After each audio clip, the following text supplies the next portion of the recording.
Very good morning to students of standard 6 બધા છઠ્ઠા ધોરણ વિદ્યાર્થીઓને મારા સુપ્રભાત. આજે આપણે લિથો તરફ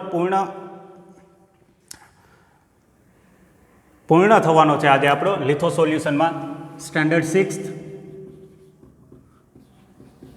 સબ્જેક્ટ ઇંગ્લિશ, એમાં છે ચેપ્ટર નંબર 3 4x1.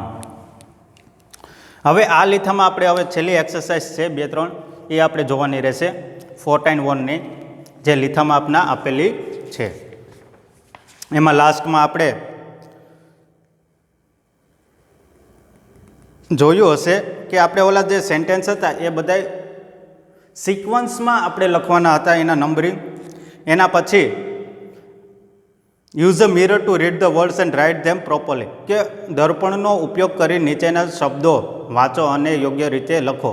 એ આપણે લખવાના છે. તમને શબ્દો જે આપેલા છે એ આડાવડા આપેલા છે, એટલે કે એ દર્પણ એટલે કે અરીસો. અરીસોમાં તમે જો એ શબ્દ જોવો તો તમને ખબર પડે કે આ શબ્દ કયો છે અને એ લખવાનો રહેશે.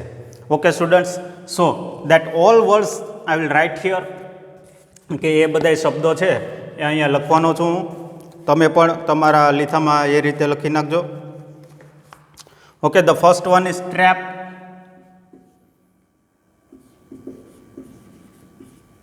Second one around. Third one attack. Fourth one horseback.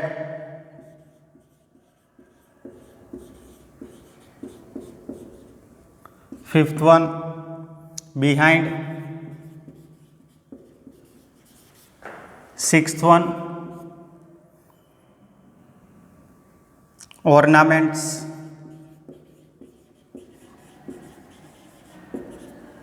Seventh one tonight.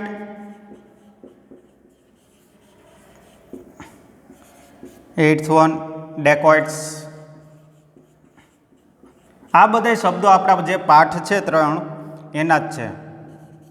એ કંઈ ન્યૂ વર્ડ આપને આમાં દેખાશે નહીં. Forest 9th one and 10th one is crop. તો આ બધા શબ્દો છે 10, જે તમે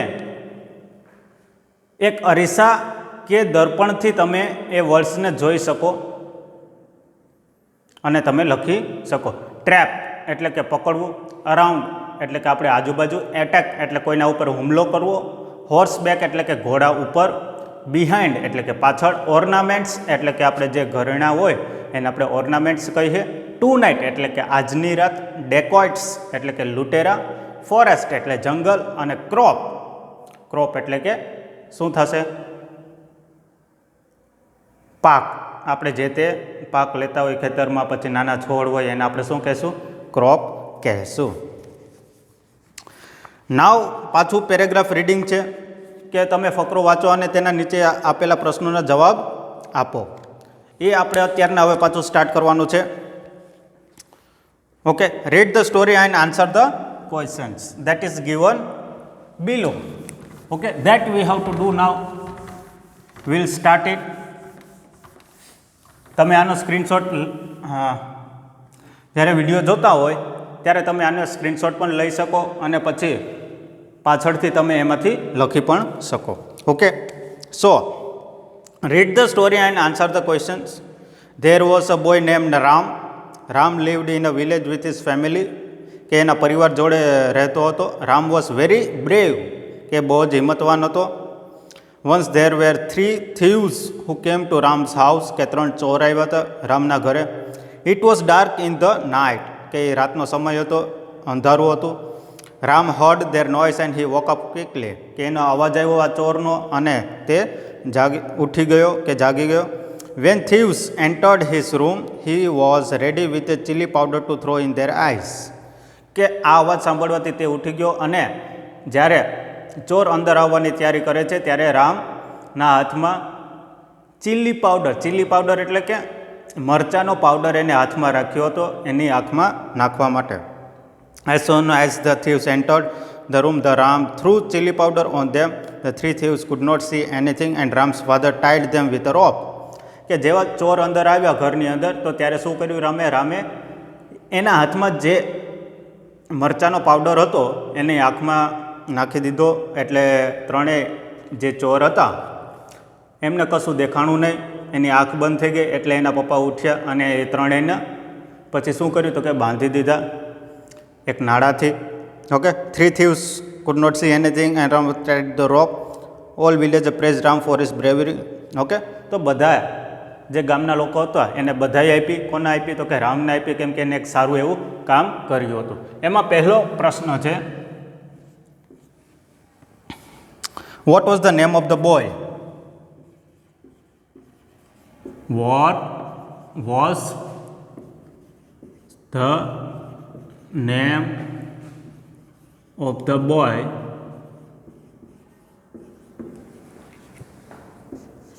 second one, where did Ram live with his family?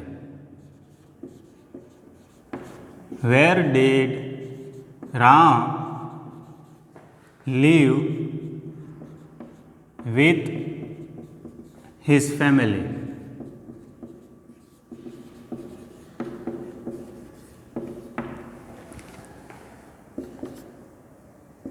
Third one, the Ram was very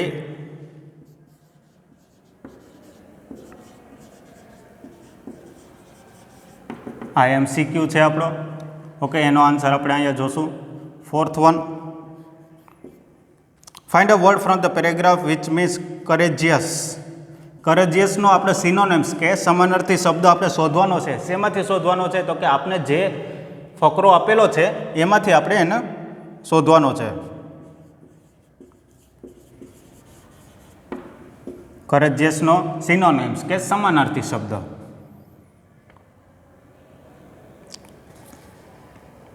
okay, પછી છે પાસ્ટ એટલે કે ભૂતકાળના રૂપો આપણે લખવાના છે. ઓકે, હવે આના આન્સર આપણે જોઈએ. પહેલાનો answer, what was the name of the boy? The name of the boy was The name of the boy was Ram. Okay, where did Ram live with his family? Ram lived with his family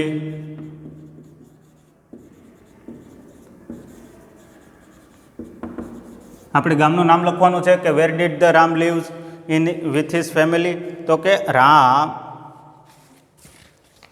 lived with his family in the village.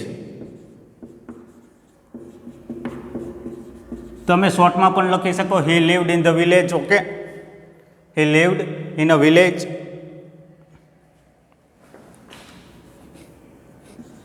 he lived in a village. Ram was very MCQ છે તો MCQમાં તમને 4 option આપેલા હશે. 4 ઓપ્શનમાંથી કયો option સાચો છે તે લખવાનો રહેશે. Okay, Ram was very coward, afraid, naughty કે બ્રેવ? તો અહીંયા શું આવશે આપણને ખબર જ છે, બ્રેવ આવશે, હિંમતવાન. Option number D. તમારે બોક્સમાં ઓપ્શન નંબર ડી લખવાનો રહેશે. અહીંયા પણ ડી લખી નાખું. હા, કરેજિયસનો સેકન્ડ શું થશે? એનો સમાનાર્થી આપણે જો ફકરામાંથી વાંચીએ તો આપણને ખબર પડે કરેજિયસ એટલે કે બ્રેવ. Okay, brave. તો આ હતા બધા પ્રશ્નો 4. હવે પછી બધાના જે શબ્દો આપેલા છે એના પાસ્ટ ફોર્મ લખવાના છે. જે ક્રિયાપદો છે એના આપણે ભૂતકાળમાં કેમ ઉપયોગ થાય એ લખવાના છે. હવે આનો તમે પણ સ્ક્રીનશોટ લઈ શકો છો અને પછી તમે તમારા લેખામાં પણ લખી શકો. હવે એમાં 5મો જે પ્રશ્ન છે, give past form of the following words. Okay, એમાં ફર્સ્ટ વન છે live. Second one, hear. Third one, enter. Fourth one,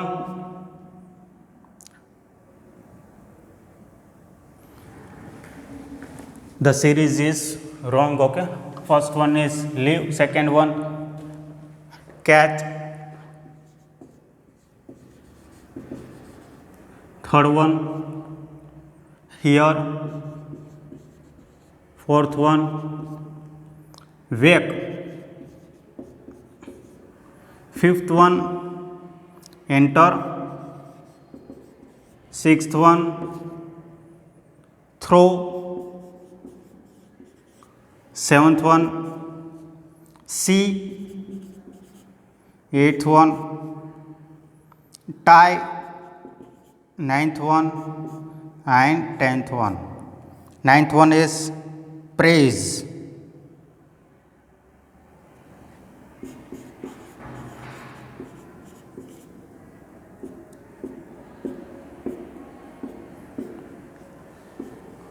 Okay, praise, not tenth one is there. So you have to write the past form of all these verbs. કે ક્રિયાપદના ભૂતકાળના સ્વરૂપમાં બદલો. Okay, ભૂત કૃદંત આપણે કહીએ. Leave no શું થશે તો કે લીવ્ડ, લીવ્ડ. કેચનું કોટ. ઓકે, હિયરનું થશે હર્ડ. પછી વેકનું વોક, એન્ટરનું એન્ટર્ડ, ઈડી એન્ટર્ડ. થ્રોનું થ્રુ, સીનું સો, ટાઈનું ટાઈડ અને લાસ્ટ વન પ્રેઝનું પ્રેઝડ.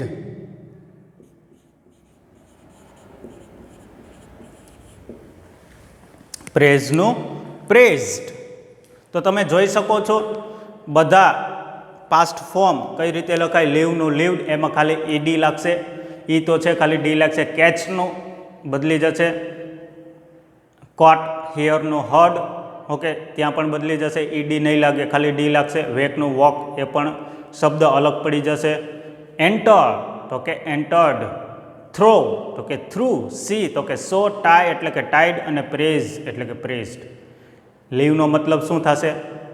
લીવ એટલે કે જીવવું, કેચ એટલે કે પકડવું, હિયર એટલે કે સાંભળવું, વેક એટલે કે ઉઠવું, એન્ટર એટલે કે અંદર આવવું, થ્રો એટલે કે ઘા કરવું, સી એટલે કે જોવું, ટાઈ એટલે કે બાંધવું, પ્રેઝ એટલે કે બધાઈ દેવી. ઓકે સ્ટુડન્ટ્સ, આનો પણ તમે સ્ક્રીનશોટ લખી શકો. સોરી, તમે સ્ક્રીનશોટ લઈ શકો અને પછી તમે તમારા લીથામાં પણ લખી શકો. આ તો આપણો પ્રશ્ન નંબર 5, એ જ ફકરાનો. હવે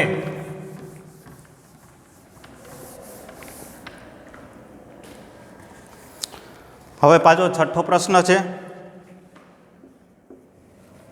છઠ્ઠા પ્રશ્નમાં શું આપેલું છે? ફિલ ઇન ધ બ્લેન્ક્સ આપેલી છે.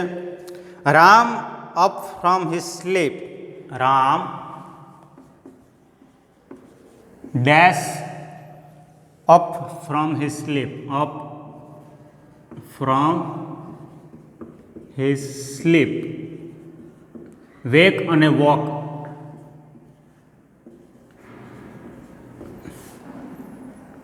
વેકિંગ, સોરી, અને walk.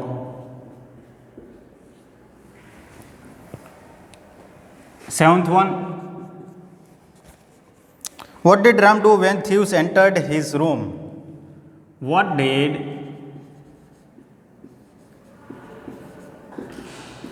Ram do when thieves એટલે કે ચોર, entered his room?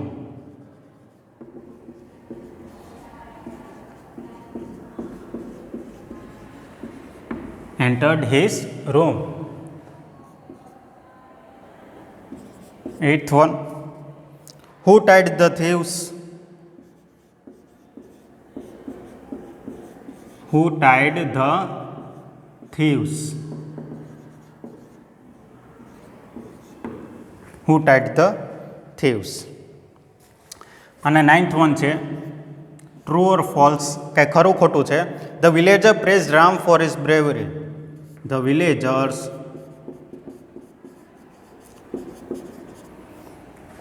praised Ram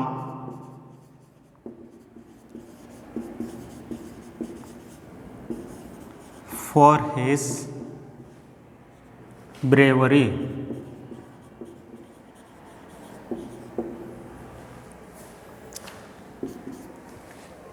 હવે એના જવાબ જોઈએ. Ram up from his sleep. Ram woke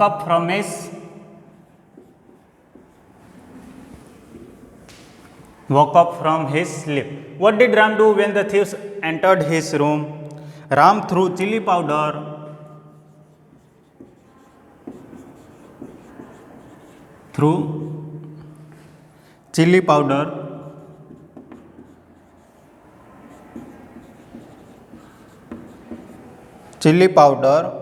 in the eyes of the thieves.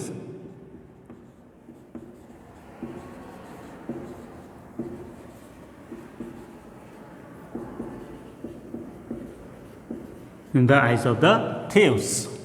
એટલે કે જ્યારે ચોર અંદર આવ્યા ત્યારે રામે શું કર્યું તો કે રામના હાથમાં જે ચીલી પાવડર કે મરચાનો જે પાવડર હતો એની આંખમાં નાખ્યો. Who tied the thieves? Ram's father. Okay, Ram's father tied the thieves. And the last one, the villager praised Ram for his bravery. Answer સાચું. ઓકે, પછી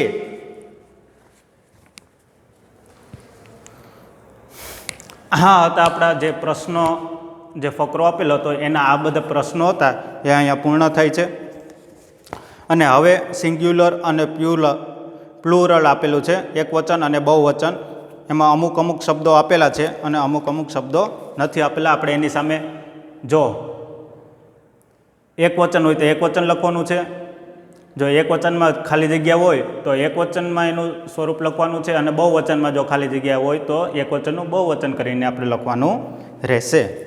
સિંગ્યુલર એટલે કે એક વચન અને પ્લુરલ એટલે કે બહુવચન.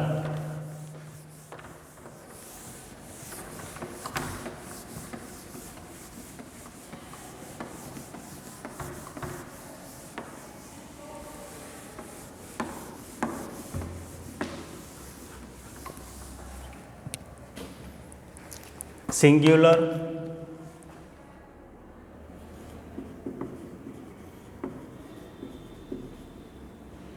and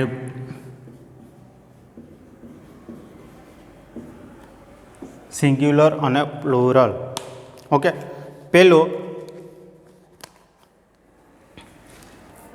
ફર્સ્ટ વન, અહીંયા ડેશ છે, અહીંયા શું આવશે? મેન આપેલું છે તમને. ઓકે, સેકન્ડ વન એમાં પણ ડેકોઇટ્સ આપેલું છે.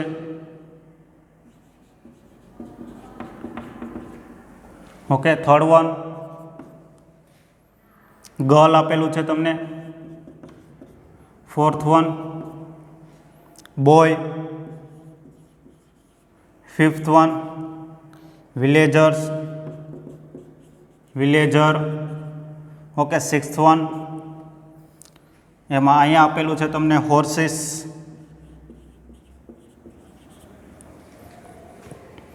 સેવન્થ વનમાં પણ સામે આપેલું છે હોર્સિસની, અહીંયા વાયર્સ.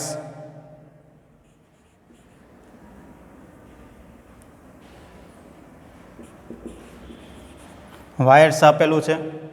ઓકે, આપણે પહેલાં આના જવાબ લખી નાખીએ.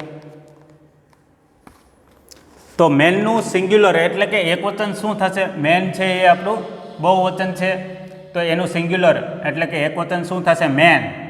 શું? મેન. ડેકોઇટ્સ એમાં ખાલી આપણે ડેકોઇટ્સ જ લખવાનો છે, એસ આપણે કાઢી નાખવાનો છે, એટલે આપણું થઈ જશે એ એ આપણું થઈ જશે એકવચન. ગર્લ્સનું શું થશે? ગર્લનું ગર્લ્સ. પછી બોયનું બોયઝ, એમાં એસ લગાડવો પડશે. ઓકે. વિલેજર તો કે વિલેજર્સ. પછી હોર્સિસ છે તો અહીંયા શું આવશે? હોર્સ. અને વાયર છે તો કે અહીંયા શું આવશે? વાયર. તો આ બધા હતા સિંગ્યુલર અને પ્લુરલ. એમાં તમને કેટલા? 7 અને હજુ એક 8 1. એમાં ટીમ એ આપણો આન્સર છે. અને અહીંયા શું આવશે? ટીમ્સ. ઓકે સ્ટુડન્ટ્સ, તો આ હતા આપણા 8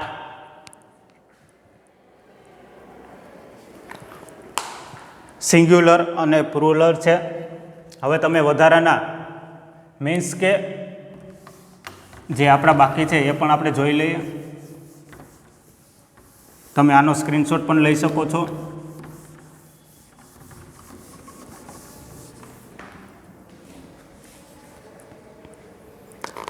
ninth one, dash trees.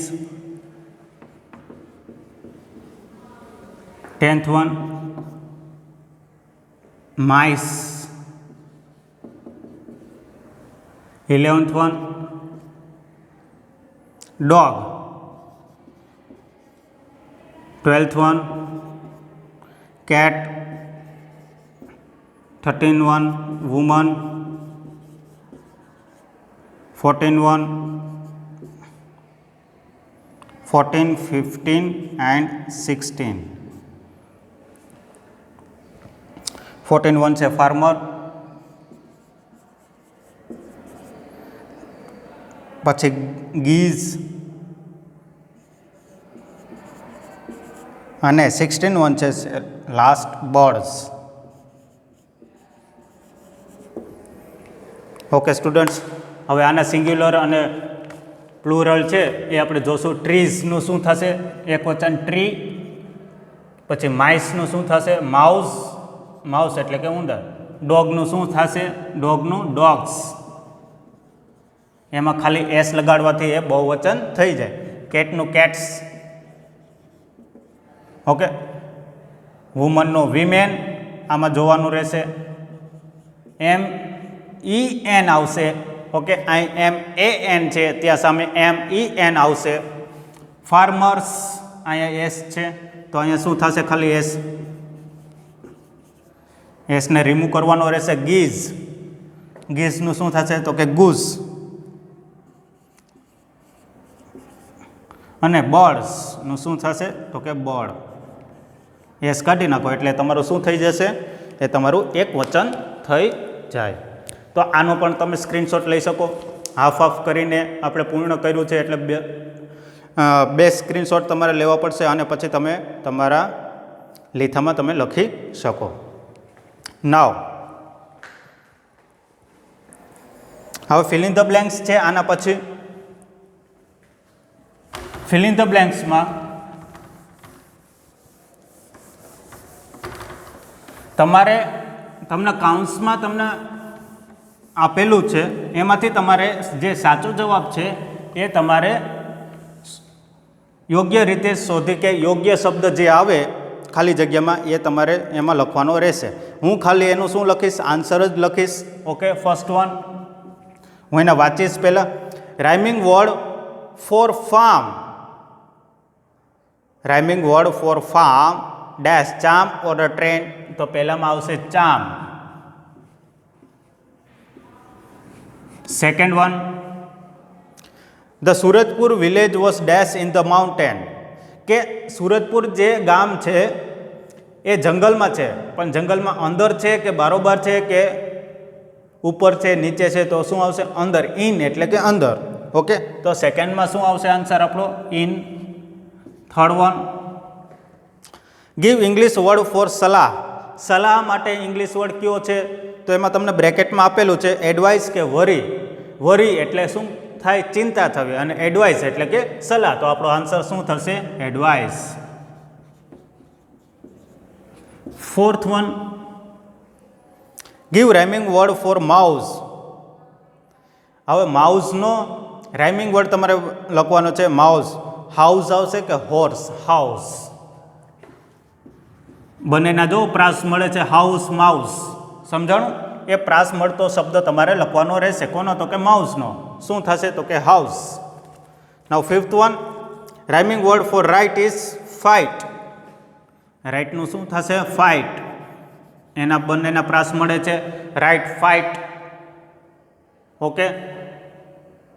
Mouse, house, farm, charm. સમજાય છે ને કે જેના પ્રાસ મળતા હોય એવા શબ્દ આપણે લખવાના રહેશે. શેમાંથી? તો કે આપણે જે કાઉન્સ આપેલો છે એમાં 2 શબ્દ આપેલા હોય એમાં તે સાચો શબ્દ આપણે લખવાનો રહેશે. The villagers to trap the dacoits. The villagers wanted to trap the dacoits. Seventh one, Birju was in the beginning of the story. કે બિરજુ જે વ્યક્તિ હતો એ વાર્તાની શરૂઆતમાં કેવો માણસ હતો? તો કે બીકણ હતો.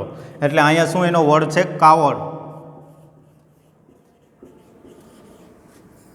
Eighth one, give plural for mountain. કે માઉન્ટેનનું બહુવચન આપો તો કે શું થશે? Mountains. Okay, mountains. Ninth one, find a word from the story which mean rich. Rich, rich એટલે કે વેલ્ધી. ધનવાન, વેલ્ધી એટલે કે ધનવાન. એન્ડ 10th વન, 10મો last, this is house. This is his house. તો આ બધા કાઉન્સમાંથી શબ્દો તમારે સરખી રીતે વાંચીને ખાલી જગ્યા પૂરવાની રહેશે. આ બધા એના આન્સર્સ છે. તો અહીંયા આપણો જે લીથો છે એ પૂર્ણ થાય છે. Okay, we'll start a new lesson from the new video. Thank you students and have a good day.